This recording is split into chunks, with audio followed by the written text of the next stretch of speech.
This conference will now be recorded. Okay. Good morning, everybody. In Parsha Vayigash, fascinating Parsha. I want to continue with the three approaches that we had to Yosef, his father and brothers, not writing home, and see how that reaches its conclusion according to each of those approaches here in this week's Parsha Vayigash. I also want to speak about forgiveness because I think, everyone in their life has those situations that are difficult to forgive, that we struggle with forgiving, whether we are on, good morning, Rosa, whether we are on the one who's trying to do the forgiving or trying to gain forgiveness. And I think Yosef gives us a very, very powerful insight and structure in how we are meant to view forgiveness, meaning how we are meant to view difficulties, pain that might come to us in our life through others, as certainly Yosef struggled with. Now, what is very, very interesting, if we go back to page 248 for a moment, where Miketz ended, so it was truly a cliffhanger, right? The brothers came back with Binyamin, and everything is great. They're brought to the palace. They have this incredible meal with Yosef. They're drinking wine. Everything's going great. And then they're sent back to go to their father safely. They have Shimon, who had been incarcerated, at least for a period of time when they were away, until they returned. And then they were afraid of losing Binyamin. But they're all 11 are safely traveling back home now with food. Everything is great. And then the goblet is planted in Binyamin's bag. And they are pursued. They are caught. The goblet is discovered. And they are all hauled back now to Egypt. And they come before Yosef, and Yosef says, they say, we'll all be your slaves. And Yosef says, no. The person who found the person by whom I found the goblet, meaning Binyamin, he will be my slave. And all of you have a good trip back home. Send my regards to your father. Get on with your life. Everything is fine. That was the cliffhanger. Good morning, Marta.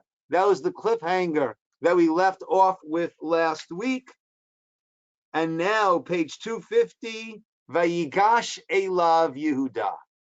Now, some point out that, remember, the brothers were saying all of this is coming to us because earlier on they said all of this is coming to us because we weren't good, because we didn't listen to the cries of our brother Yosef. Some say that Yehuda at this point realized something's got to be really, really wrong. Because if there's one person that doesn't deserve this, that's Binyamin.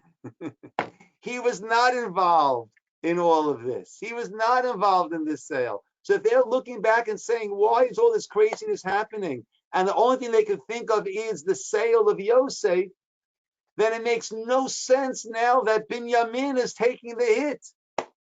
He is the most innocent. He is fully innocent. Okay, so let's hear, we're just going to read through the words of Yehuda, and then we're going to put it through the pathway of those three understandings that we have. Vayigash Elav Yehuda. Yehuda now approaches Yosef, Vayomer, and he says, Bi Adoni, please, my master.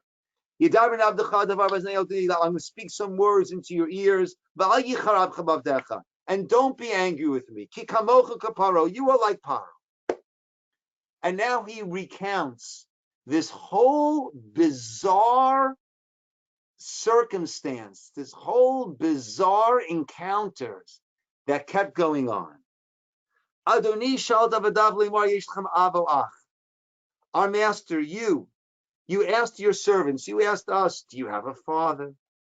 Do you have a brother? Strange questions. We came to buy food, right? You go into Ralph's, you go into Wholesome Choice, right? They might make some small talk, but they're not going to start asking you, do you have a father? Do you have a brother?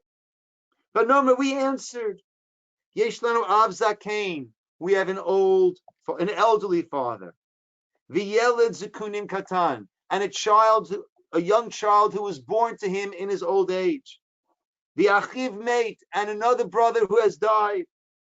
V'yivater hu levado, and he alone has remained. Li'imo v'aviv aivo. He is the only one left from his mother, right? Binyamin is the only one left from Yaakov's love of his life, Rachel, v'aviv aivo, and his father loves him.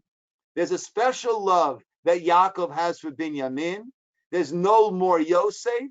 There's no more Rachel. All he has from that marriage is Binyamin.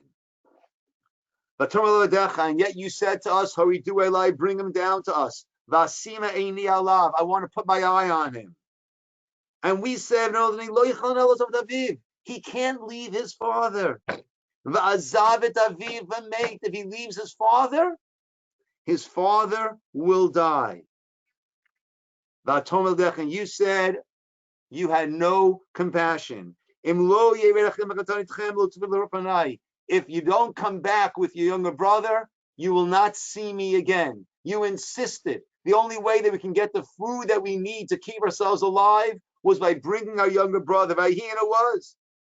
We came to our father. We told him your words. And our father said, Shuvu, return. Shivulana, buy for us some food. And we said, Lo nuchal haredet. We can't.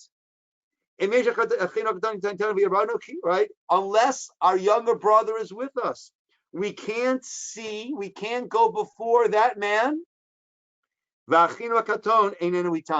If our younger brother is not with us. And our father, your servant, our father said to us, Shnayim yalda li ishti. My wife gave birth to 2 children. One of them has left. V'omar, and I said, Ach tarof taraf, he's been torn up. V'lo ri'iti varhena, and I have not seen him until now. Ulekachtem gam et zemi panai, you're going to take this one also from before me. The karo ason, and who knows what might happen. And I'm going to go down to my grave with such anger, with such pain, with such evil. And now Judah continues. If I'm going to go back to your servant, our father, and the lad Benjamin is not with us, v'nafsho kishur b'nafsho. He almost doesn't want to say what's going to happen, but he says their souls are tied together. Basically, he's saying, if we return without Binyamin, that's it. Our father will die. Our father will not be able to handle the pain.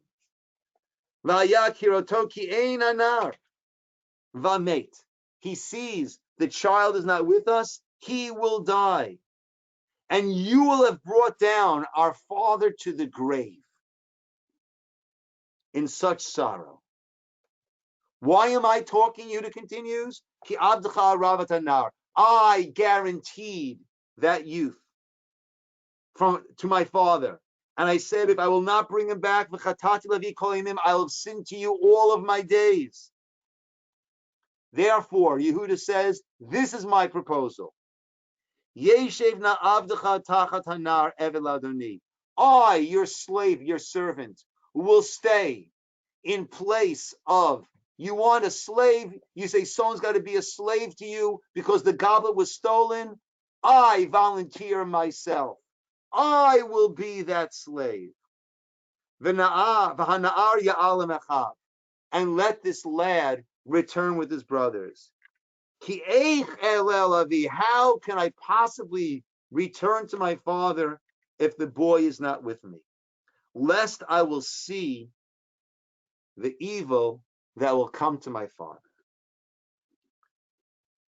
Perek Memhe, 45, or page 252, chapter 45, verse 1. V'lo yachol Yosef lihitapek. Yosef can no longer control himself. And he said, everyone out. All the Egyptians, all others who were in there, everyone out.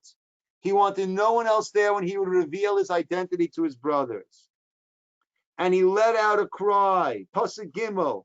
Vayomer Yosef el achav. Yosef said to his brothers, Ani Yosef. I am Yosef. Ha'od Avichai. Is my father still alive? The brothers could not answer. They were in a state of shock. Yosef said to his brothers, Geshuna ilai, come close to me. And he said, Ani Yosef achichem. Add an important word. I am Yosef, your brother. Asher mechartem oti Mitzrayim, that you sold down to Egypt. Okay. Wow. Talk about an action-packed encounter over here. So let's work our way through the three different approaches. And how does this conclusion work with each of them? Last week we started with the Ramban. Ramban understood that Yosef had his dreams, and the dreams were prophecies. And Yosef, very strange, and other commentaries have issues with this. And Yosef needed to orchestrate to make sure that the dreams, the prophecies would come true. The first dream was 11 sheaves bowing down to his one sheaf. That meant 11 brothers bowing down. The next dream was 11 stars and the sun and the moon. That meant his brothers, father, and mother will be bowing down. His mother had died already, it would mean the stepmother, Bilhah, would be bowing down. So Yosef knew, Ramban explains, that these dreams were prophecies and they had to come about in their proper order. And therefore Ramban says he could not have contacted his father earlier. He could not have written home and said, Dad, I'm alive and well, come see me. Because had he done that, they all would have come down together, and the second dream would have been fulfilled before the first dream, the second prophecy before the first prophecy, and it needed to be in order. Therefore, he needed to orchestrate Binyamin coming down. And that's why he didn't say who he was until that point. That's why he didn't say who he was when the brothers came. He needed to get Binyamin down. That's why he insisted Binyamin has to come. And finally, Binyamin comes, and they all bow down. Great. Dream number one fulfilled. At that point, dream number two. Say, hey, I'm Yosef. Come on down. Ramban says no. He was afraid. The same way that Jacob, Yaakov, had special love for him, he was afraid Yaakov had special love for Binyamin. The same way the special love Yaakov had for him incited this jealousy and this hatred. So now, right, who knows how they feel about Binyamin? Plus, another danger now. If he says who he is, they all go home. They might say, right, we don't want father to know about this. Who knows what's going to happen on the way home? Who knows what will happen? Therefore, he plants the goblet by Binyamin. He wants to keep Binyamin there for safekeeping. It's not yet the time to reveal that he is Yosef. Even though he knows his father is in such pain and agony and sorrow, but he has to protect Binyamin. He knows how much more pain will be caused to his father if anything happens to Binyamin. So he needs to hold on to Binyamin. And then he could send word to father, and then they could all come down, and the second dream can be fulfilled. But then he sees what Yehuda is willing to do for Binyamin, and he understands that the hatred they had towards him, they don't have towards Binyamin. Binyamin is safe. Binyamin can travel back, and they all can bring father. And therefore, at this point, he says, Ani Yosef, I am Yosef. Ha'od avichai. Is my father still alive? Now, the question, is my father still alive, is a very strange question. Because as soon as they came back the second time, he said to them, how is your father? He knew his father was alive. Plus, Yehuda just kept speaking of the whole argument of Yehuda that we read through was, we've got to bring back Binyamin, otherwise it'll kill my father. It'll kill my father. Don't do this to my father. My father, my father. So why is Yosef asking, is my father still alive? Doesn't make sense. He knows the father is still alive. So some explain that Yosef was wondering, is all that true? Were you just doing that to get my compassion? Is he really still alive? But others explain, the Beis Halevi explains very powerfully. Yosef looked at Yehuda and said, great story, great presentation. Wow, you care so much about your father. I'm touched. I'm amazed. Such dedication, such worry, such concern about your father. That would work. That will convince everyone else in the world except for me. Because I'm Yosef. Is my father still alive after all the pain that you caused, father, by selling me down to Egypt? So this was not a question. This was the strongest musar, the strongest rebuke that could have possibly been given. I know how you were not so concerned about father. I know the pain that you caused father. I'm Yosef. You're telling me, oh, I should have compassion about father? Did you have compassion about father? Is father still alive after what you put him through? And the brothers couldn't answer. And then he softens it. I'm Yosef, your brother. So that is this whole approach according to the Ramban. As I mentioned, others have an issue with Ramban's approach. Since when do I put people through hell in order to fulfill this prophecy?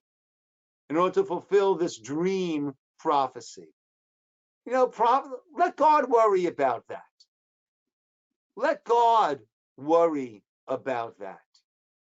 He can take care of that. That's not for us to do. There's a famous story, the Volozhina Yeshiva, that was the first of all the modern day yeshivas we have now, are all emanating from the Volozhin Yeshiva. And the Russian government at a certain point had said that they have to start teaching all of these secular studies there. And there was a big debate amongst the Russian Yeshiva, amongst leaders of the Yeshiva. Right? If we don't, we have to close down the Yeshiva. What will happen with Torah? What will happen with Torah teaching, Torah study, Torah scholarship? And the decision was made, you know something? That's God's problem, not ours. Meaning, we need to teach Torah as Torah is meant to be taught. That's our mission. And if we can't, then we won't. But we're not going to dilute the Torah, teaching Russian literature and all these other things there at the yeshiva. And they ended up closing down the yeshiva, and instead it splintered into many small yeshivas that were spread out. And that ended up being what saved the Torah scholarship world, that the yeshiva was now spread out all over places, and then along came World War I, World War II, etc., etc. And it was these pockets that allowed things to continue. So often we say, let God handle that. Let God handle that. God has his prophecies, his prophecies. God can handle that. He's a lot more capable than us. So those that have issues with the Ramban's approach. So a second approach that we discussed last week was that you can't leave unfinished business. You can't just gloss it over. If there's corrosion and you put some paint on top, it's just a matter of time until the corrosion is going to come through that paint. And Yosef knew that he and his brothers needed to come to terms with what had been done. And the brothers needed to recognize what they had done, the ramifications. And Yosef needed to see that and also to come to terms with what had happened. And therefore, Yosef needed to test to see where they were at. Even though it's not for me to put people through a nisayon, through a challenge, right, in order to see if they can overcome. But Yosef needed to know it could be dangerous. I say who I am, they could try to kill me again. I don't know. I don't know who I'm dealing with over here. Yosef needed to, A, know where the brothers were at, and B, help the brothers get to that point. So what did he do? He started putting them through, not revenge, but making sure that they would see what it feels like in order for them to come around. And he said, you're spies, right? Yosef was a spy in their eyes. Everything that the brothers did, he would relate to their father Yaakov. You guys are spies. So now they were experiencing being accused of something that was not true, that was not by them. That's what Yosef does. And Yosef wants Binyamin to come down. And then eventually, with Binyamin down and the goblet, what Yosef has done, he has delivered to them on a silver platter the repeat performance of sell Rachel's son into slavery. Part 1, Act 1 was when Rachel's son Yosef came to them and they're shepherding the flocks and they throw him into a pit and they sell him off to slavery. That was Act 1. Now, Act 2, the second son of Rachel, Binyamin. Plant the goblet by Binyamin. He's caught. What should happen to him? He should be he should be held as a slave. This is Act 2. This is being served to them. They don't have to sell Binyamin as they sold Yosef. Binyamin's own. They don't know. Maybe Binyamin really did steal the goblet. Binyamin's own crazy behavior has led to this. They don't need to sell him. All they need to do is walk away. That's all they need to do. It's so easy. Now, keep in mind, this was a tova, a good, a favor that Yosef was doing for the brothers. Why? They forever would have to live with the fact that they sold Yosef. And without ever knowing, have we really gotten beyond that? Are we really better than that? Have we risen above that? Now he gave them this opportunity with Binyamin, and they do rise above it. Now they can look at themselves in the mirror and say, we did a terrible thing, but we have conquered that. We've risen above that. We're not the same people. Not that theoretically we would never do that again. No, we had that opportunity again. And it seemed that he was deserving of that. And we didn't let it happen. So he gave them the dignity to know we have overcome this terrible, terrible trip, this terrible, terrible fall that we did, this terrible thing that we did to Yosef. We overcame that. We had that same opportunity, and we didn't trip. We rose to the occasion. We conquered that challenge. We climbed that mountain. So this was a tova. This was a good, a favor that Yosef was giving to the brothers. And they showed what they had become. And Yosef, in seeing that, now recognizes they're not the same people. And he is able to say, I need Yosef, and he is able to forgive them. Last week, we also offered a third approach, a more modern approach that the classic commentators do not go with.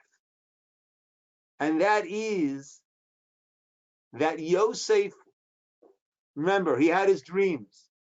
The last thing the Torah records that his father said to him was, Vayigar bo aviv, his father was angry, his father rebuked him. What type of dreams are you having? Yosef's wondering, what does father think about me? Right? Is he angry with me? Here I am, I'm shaking up the family over here. I'm disturbing the family harmony, the family equilibrium. The next thing we know, his father sent him off to Dotan, to Shechem, a bloody place. That's where Dinah was captured and raped and captured, and Shimon and Levi. They wiped out the town. It's a violent, bloody place. And father is sending me into their clutches by Shechem. He says, Hineni, he asked me to go. Reporting for duty. I don't know about this, but you're telling me to go, I'll go. He goes and they throw him into a pit, and he's wondering, was father in on this? Does father want to restore the family harmony and says that he's got to get rid of Yosef? And he's wondering, well, let's see, when they go back with that, when I don't return, does father send out a search party? We know the brothers came back with the bloody coat. We know the father says, oh, Yosef's been torn up. We know the father has been mourning for 22 years. Father saying, I'll go to the grave still mourning. We know all of that. Yosef doesn't know a thing about that. All Yosef knows is, no one is coming to find me. Father doesn't care. Brothers want to get rid of me. Father is either in on it or doesn't care. And Yosef starts a new life for himself in Egypt. And he has two sons. The first son he names Menashe, Ki Nashani Elokim. God has allowed me to forget all the travesty, all the abuse, all the horrors of the house of my father. Thank God I was able to leave all that behind and start fresh, start a new life. Now the brothers come down. Yosef wants nothing to do with these guys. They're the ones who sold him. This is the family. Who didn't sell him? Who does he care about? Binyamin. Binyamin, his little brother, his full brother, who was not involved in that whole sale. He wants Binyamin to come down. Binyamin comes down. Great, he sees Binyamin. He wants to keep Binyamin. He wants to keep Binyamin safe. He knows what the brothers did to him. Who knows what they want to do to Binyamin? He wants to keep Binyamin safe. Again, he has no idea what his father is thinking. And now Yehuda speaks. Let's look back at Yehuda's words now. Yehuda said, may I speak? I'm back on page 251. May I speak? Don't get angry. You're like Paro. You ask if you have a father or brother. We said we have an old father, young child, brother is dead. You said, bring him down to me. And I said, the youth cannot leave his father. Should he leave his father, he will die. Yosef still has not heard anything about what father thinks about me, about Yosef. Oh, father loves Benjamin. Great. But you said, without youngest brother, you will not see my face again. And it was. We went to your servant, my father. We told him your words. Father said, go buy some food. We said, we can't go down. Only with youngest brother with us. Otherwise, we can't see his face. Verse 27. This is the moment that Yosef has been waiting for. Then your servant, my father said to us, you know that my wife bore me 2 sons. Oh, Yosef's ears. Whoa, oh. They're going to speak about me now. I'm finally going to hear 22 years later. I'm going to hear, was I right or wrong in thinking that father didn't care? Father was part of it. Father rejected me. One has left me. And I presumed he has been torn to pieces. Oh, Yosef says. It's not that father didn't come try to find me. Father thought I was dead. It's not that he doesn't care. It's not that he doesn't love me. He thought I was dead. Judah continues. And father said, if you will take this one also, you'll bring me down in sorrow to my grave. So Yosef hears for the first time, that's why father didn't send a search party. He thought I was dead. Yehuda continues. And now if I come to your servant, my father, and Yehuda is not with us, his soul is bound with his soul. When he sees the youth is missing, he will die. Your servants will have brought down the old age of your servant, our father, in sorrow to your grave, to his grave. Now, at this point, Yosef knows that father, that's why father didn't search. It's not that father has rejected me. But now, he still needs to contend with the jealousy his brothers had towards him. He needs to come to terms with that, and he needs to know, have they come to terms with the cause of that jealousy? Now, look back for a moment before we go farther. Verse 27. Let's see something else in that. Our father said to us, you know, Kishnayim yalda li ishti. My wife gave birth to 2 sons.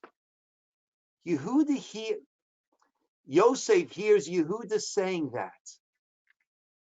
My father said, my wife gave birth to 2 sons. Wow. How many wives did he have? 4 wives. My wife in the singular.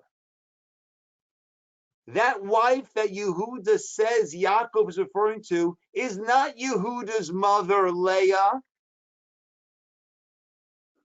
It's Binyamin and Yosef's mother. Yehuda is comfortable repeating that his father said, my wife, meaning not Yehuda's mother, gave birth to 2 sons. We would say, what am I, chopped liver? I'm not a son. But Yehuda has come to terms with that. Yehuda has come to terms that Yaakov had a special love with one of his wives, Rachel, not he, Yehuda's mother. And therefore, Yaakov had a special connection to Rachel's 2 sons, not he and his other brothers. Yosef hears that Yehuda has come to terms with that. And it gets even deeper than that. If we come back without Binyamin, father will die. 32. For your servant took responsibility for the youth of my father, saying, if I do not bring him back to you, I will have sinned to my father for all time. If we go back without Binyamin, our father's going to die. Therefore, 33, let me remain instead as a servant to you, and let the youth go back with his brothers. How can I go up to father if the youth is not with me, lest I see the evil that will befall my father? Yosef hears Yehuda saying as follows: we go back without Binyamin, father's going to die. So I'll stay, which means if everyone goes back with Binyamin, but I'm not there, father doesn't die. Without Binyamin, father's going to die. Without me, father's not going to die. And I'm okay with that. I've come to terms with that. I understand that he has a special love. That doesn't mean he doesn't love me. It doesn't mean that I'm not special. But I recognize I've come to terms with the special role, with that special place in Yaakov, my father's heart, that he held for Yosef and that he holds for Binyamin. I've come to terms with that. Wow. Wow. At this point, this shakes Yosef's world. This shakes Yosef's world. Now he first understands why his father didn't search out after him. And now he sees that which caused all of the pain, that jealousy that the brothers had. How come father loves Yosef more than us? How come father gives him a coat? How come father gives him the special teachings? How come father loves Yosef more than us? That led to the sale and led to all this pain.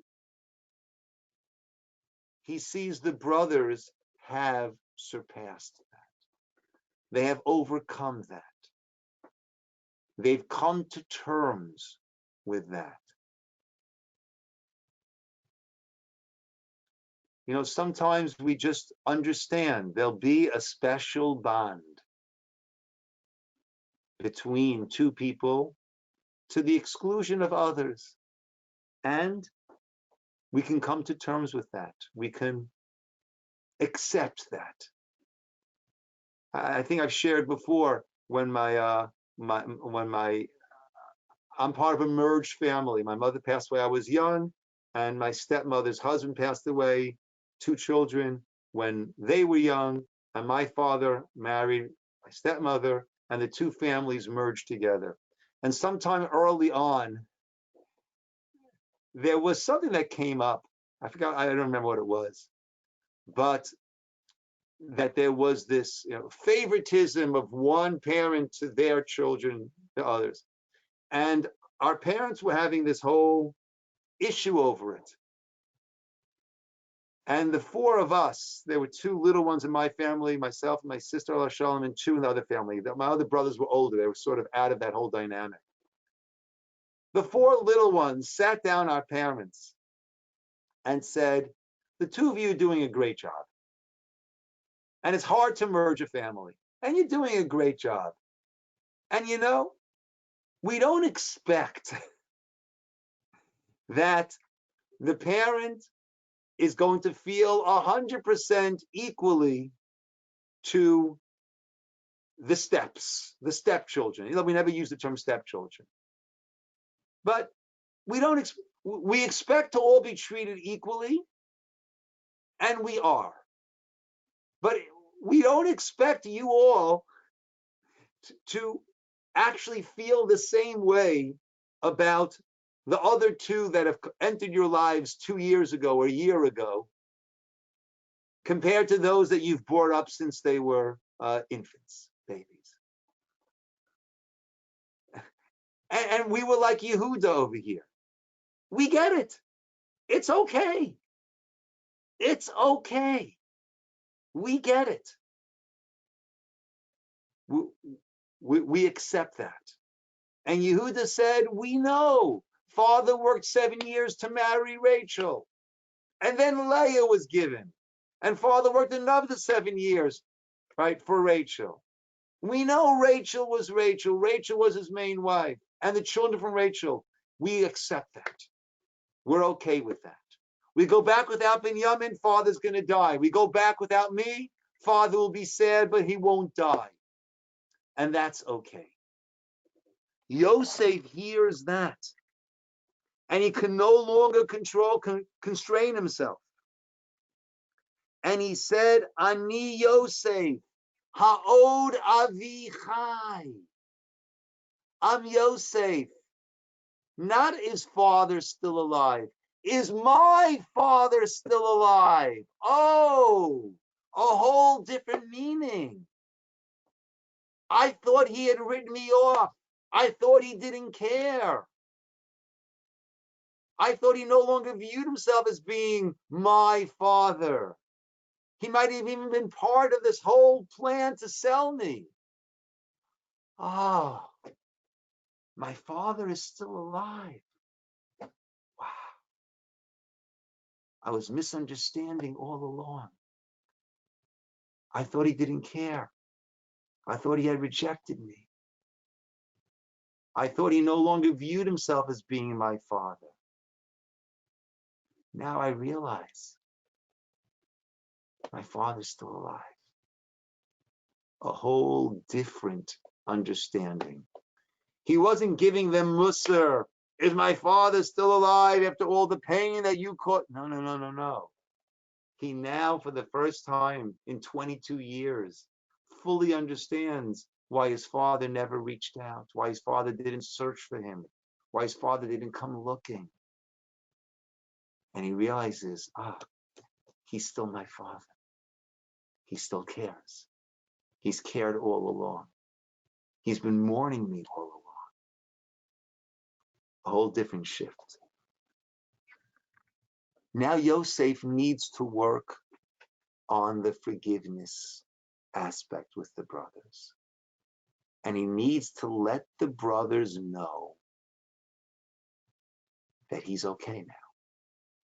That after this whole long, drawn out, all of these interactions, he heard what the brothers say. It's called Yisroel Yosef. He saw now how they're willing to put it all on the line for Binyamin. And he says to them, V'ata, verse 5 on page 252, Al teyatzvu, do not be saddened, do not be distressed. V'al yichar be'einechem, do not get angry. Let it not cause anger in your eyes. Ki machartem oti hena, that you sold me here. Why?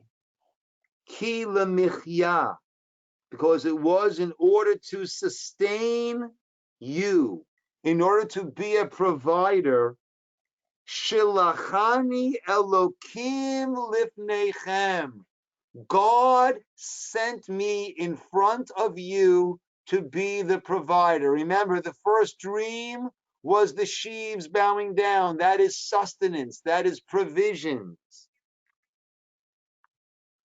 What does he mean? God sent me before you. God didn't send him before them. They sold Yosef. What does it mean, God sent me before you? What's he talking about?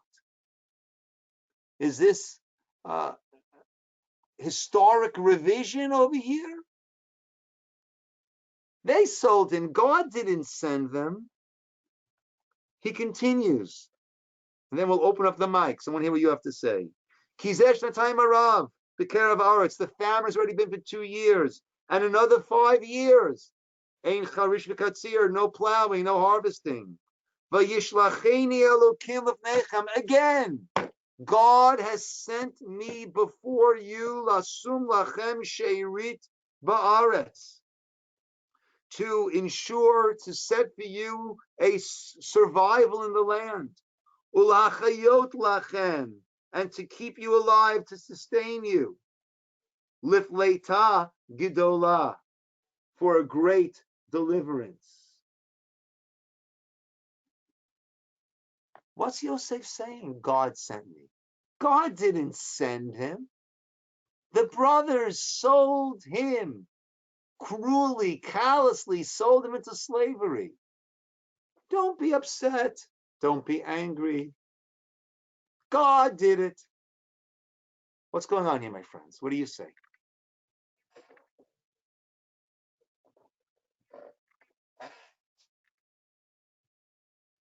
Don't be bashful. Do you not think that he felt it was his mission? Okay. And this is why that he felt that it was his purpose. Okay. Beautiful, Marta. This was his mission. This was his purpose. So did God send him or did the brothers send him? Yes. Yes. The brothers sold him into slavery. Or the brothers, let me put it like this, the brothers wanted to sell them into slavery. The brothers did everything they could to sell them into slavery. Would it succeed or not? That's not in the brothers' hands. That is in God's hands. Atara, did you want to say something? I don't hear you. Okay. I'm sure it was good. Sorry. Right? I once heard someone say, one of my rabbis once said, my free will stops at your nose. Meaning, I got free will, I'm going to punch this guy. Yeah, but will it hit their nose or not? That's already in God's hands. So if they were successful in selling Yosef, it meant, like Marta said, that this was the master plan. This was the master plan. Now, 1 second. So therefore, if I go to punch somebody and I get past their nose, I break their nose. So, that was the master plan. That was God's will. I'm fine, right? No, I'm not fine. I need to sort out between me and God and me and that person. They might have had to experience that pain, but God never said to me, Ciner, punch the guy in the face. So I was acting out of my own anger, jealousy, whatever it was. I've got to sort that out with God. I've got to sort that out with the person. God can't forgive me if that person does not forgive me. There is no vicarious forgiveness. Right? I mentioned a couple of weeks ago the story of, I forget who it was. I forget who it was, who towards the end of the Second World War was asked to come into a hospital, and there was a German SS soldier, whatever you want to call him, on his deathbed, and he said, I have to ask you, I need to ask you forgiveness. I was in this town and we gathered all the people, we ushered them into a barn and we burned them down, men, women, children. Will you forgive me? And he said, I can't forgive you. And he walked out. And the guy and this SS German Nazi died a day or so later. And Rabbi Sachs, alav hashalom, speaks about this, Zechron Livracha. And all these different theologians discuss, was he right or wrong? And basically, the Jewish theologian says he was right, he can't forgive. The non-Jewish said he could have forgiven. Why? Because from a Jewish point of view, I can't forgive you for what you did to that person. Who needs to forgive you? That person. Not only can't I forgive you for what you did to someone else, God can't forgive you for what you did to someone else. Between a person and a person, unless that person gives forgiveness, God can't forgive. So Yosef said to the brothers, you know something? I accept that this is where I needed to be. I accept what Marta said. I accept this was my mission. This was God's master plan. I have no malice against you. Between you and God, you guys sort that out. That's nothing to do with me. That has nothing to do with me. When I look at myself, you were the instruments through which God placed me exactly where I need to be. And God placed me here to help you. God placed me here to help you. And that's what I'm here to do. Wholeheartedly. I'm here to help you. Selling me, you didn't know God, you didn't know this was God's master plan. That's between you and God. You guys sort it out. But I'm not going to stand in the way of that. I'm fine. I've come to terms. I look at this that God sent me. Yes, you were the agents through whom God sent me, but I'm not looking at the agents. I'm looking at the sender. God sent me here to help you. And that's why I'm here. And I think when it comes to issues that we have, this person did this person didn't do this person said this, didn't say this. If we understand that any drop of tsar, of anguish, of pain that we go through is measured, is heavenly measured by God. And that's what we need to endure. That's what we need to go through. It came through this person, through that person, through this situation, that situation. Fine. I'm not getting stuck on the messenger. I recognize it came from God as a loving father, a loving mother, a loving parent who's doing exactly what I need. And it came through this person. Fair enough. That person and God, they can sort it out. That's for them to sort out. I'm out. I'm not in the middle. I'm not complicating it. I'm not confusing it. I'm not going to confound it and say, no, God can't, I don't forgive, therefore God can't. No. I deal with the boss. That's who sent me whatever sent me. This person embarrassed me. Okay. I needed to go through that embarrassment. I accept it. God, you wanted me. You said, Ciner, you need a good kick in the teeth. You need some good humiliation. I got it. Fair enough. Hopefully I'm a better person. I'm a more humble person. I'm a more sensitive person because of it. Great. Chavetz Chaim almost goes to the point and says, let's say I'm in I got some tar on my back. So I get into a hot bath and I hand a friend this really tough bristle brush and I say, get the tar off my back. And, right? And he's scraping away and gets the tar off my back. My back is beet red. It was so painful. What do I say to the guy? Thanks. I appreciate it. I couldn't get the right angle. I couldn't do it myself. Thank you. Chavetz Chaim says anything that we endure is cleaning tar off of our soul. It is cleansing us.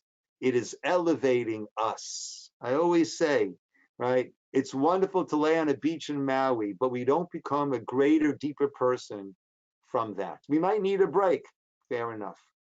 But it's the challenges, it's the difficult times, it's the hardships that turn us into a greater human being. So if someone does that to us, right, if we can't be a Chavetz Chaim who says thank you, but let's be a Yosef who says Elokim shalachani. It was God who sent me this. You can work it out between God. I'm not getting in the middle over there. I'm going on. I forgive you, and let's move on. Let's move on. Of course, we need to have the usual 3 steps of forgiveness, like we have with the person, with the God. We want the person to forgive, or want the person, to apologize, to regret, and not to plan on doing it again tomorrow, right? But to recognize either the person does, we know where it's coming from. So really, this Sefer, we've got one more Parsha in the book of Bereshis, and it's laying down for us the foundations of the nation, the foundations of how to deal with one another. And it's not doing it through angels. Oh, this person was perfect, and this person was perfect. This person never did anything wrong and never said a bad word and never. No, we're human beings. And the people in Tanakh, right, in scripture, with that incredibly high level that they were on, they make mistakes. And Rambam pointed out, Avram made a mistake in saying that Sarah was his sister. Sarah made a mistake in treating Hagar so harshly. Yeah. People make mistakes. Our heroes, our role models, they can only be role models if they make mistakes. If they never make mistakes, they can't be a role model for me because I make mistakes about every 5 minutes. So they can't be my role model if they never make mistakes.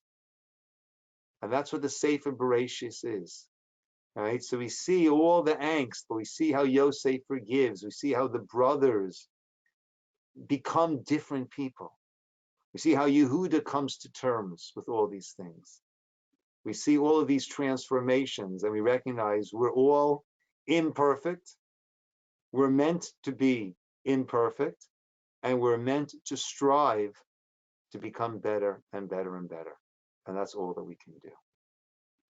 Okay, my friends, we will call it over here. Atera, is your mic working? You want to add in, or still not working?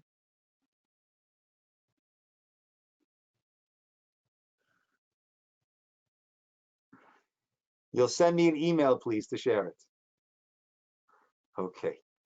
Bye, everybody. Have a very Thursday lunch and learn at 1 o'clock.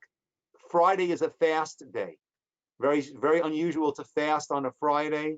We'll be discussing the reason why we have the fast, why it could be on Friday. According to some opinions, it could even be on Shabbos, right? Tisha B'Av, we don't fast on Shabbos. Asar B'Tevis, we could fast on Shabbos. I know it's a cliffhanger. Thursday, 1 o'clock, we will discuss it and understand it. Okay, everybody. Be well, be safe, be healthy. Thank you for joining. Thank you very much. Yeah. Thank you. Thank you very much.